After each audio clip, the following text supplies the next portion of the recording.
This is the day which the Lord hath made.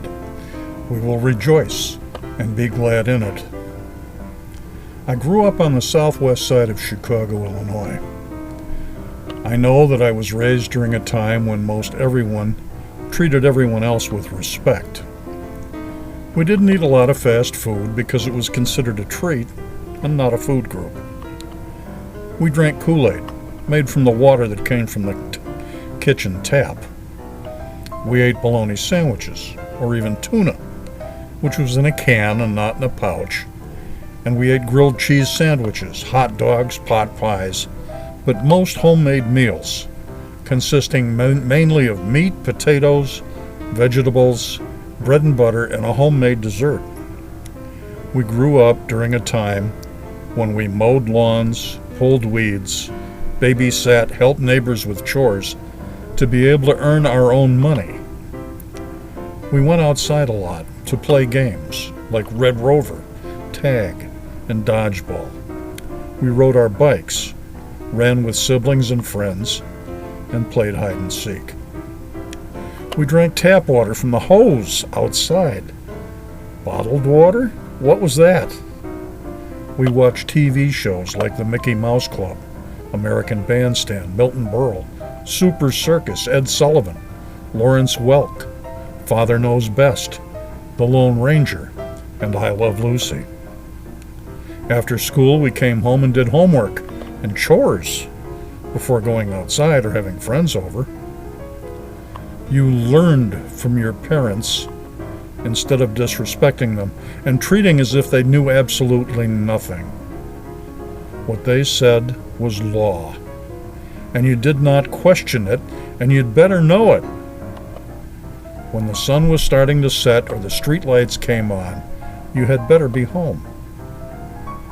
In school, we said the Pledge of Allegiance. We stood for the national anthem, and we listened to our teachers. We watched what we said around our elders because we knew if we disrespected any grown-up, we would get our behinds whipped. It wasn't called abuse. It was called discipline. We held doors, carried groceries, and gave up our seats for an older person without being asked. You didn't hear curse words on the radio, in songs, or on TV. And if you cursed and got caught, you had a bar of soap stuck in your mouth and had to stand in the corner. Please, thank you, yes ma'am, no ma'am, yes sir, no sir, were all part of our daily vocabulary, and to this day still is. You grew up to respect the nation, the flag, and the president, no matter who it was. Family was important and came first. Only one parent worked, and we wore hand-me-down clothes without a second thought. During this Christmas season, share this with those you love if you're thankful for your childhood, and you will never forget where you came from and the time that you came from.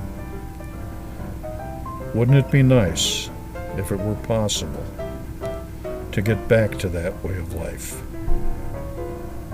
Until then, may the Lord bless you and keep you. May the Lord make his face to shine upon you and be gracious to you. May the Lord lift up his countenance upon you and give you peace. This is Pat Answers Archives. There is a story that upon exiting the Constitutional Convention, Benjamin Franklin was approached by a group of citizens asking what sort of government the delegates had created. His answer was, "A republic, if you can keep it." The analysis of the founding is that it was first a revolt against the monarchy and then a counter-revolution against democracy. There's no question that the men who met in Philadelphia had direct financial interests in the outcome. They were also motivated by the usual stuff like patriotism, regional loyalty, and petty stupidity. More important is the fact that people who drive history have personal interests. The men who revolted against the king did so because they saw an advantage in it. Once they gained control of the country, they were not about to give it away or arrange things to their disadvantage. After all, the whole point of the revolution was to get a better deal. Political arrangements are not about ideals. They are about power.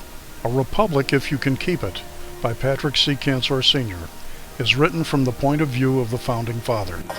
Available now at patsanswers.com/blog. Click on the store tab.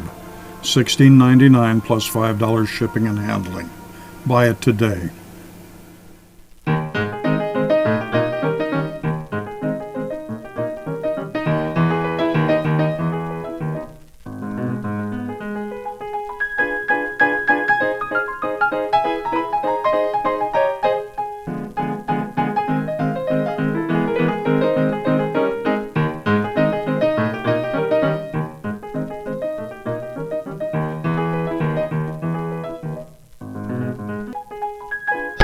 That's all, folks.